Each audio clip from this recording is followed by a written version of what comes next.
All right, we have another question here that deals with function notation. The equation itself is a little bit more complicated, weird, whatever you want to say, but the process is the same as we've already seen in this section, right?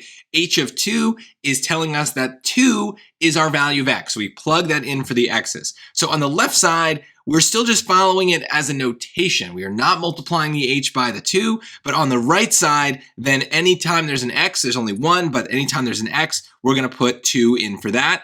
And then we're going to resolve and simplify. So the top is going to stay the same, right? That's just going to be 8. And then 5 times 2 is 10. And then 10 plus 6 is 16. Now, we could reduce that, right? Because what is 8 over 16? That is 1 over 2 or 0.5. And so when we're going to the step of putting the answer into this free response box, we could do anything as long as it's equivalent. So I tend to defer to fractions. You could put fractions in. So I would probably put this in as 1/2, but you could also put this in as 0.5. The reason I defer to fractions is less about a situation like this, where we have a terminal fraction, something that just ends, and more like something like a third, because I get worried about those decimal places. You have to put these numbers into this free response box in a very specific way. There are instructions that are on every question that involves this kind of way of answering.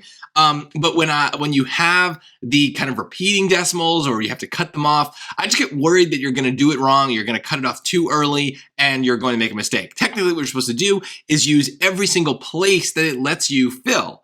But then you get to things like 2/3, where like, do you round the end? Do you not? Again, it doesn't really matter. You can do either, but I worry that somehow someone's going to mess it up. So I think if possible, do fractions. Now, the other thing too is as long as it's equivalent, you can enter it. So 8/16 is also something that you could have answered here. It still would give you a correct answer because it is the same value. So that's okay too. But out of habit, you should probably reduce fractions. 8 over 16 is not hard to reduce, and that's how we get to 1/2. So honestly, don't get fancy with this. Just try to do it the most normal way possible. But this is another question where I could go to Desmos. I could put this equation into Desmos and then type in h of 2. But I think that that's more trouble than just solving it manually. You have scratch paper. You can do this in your head.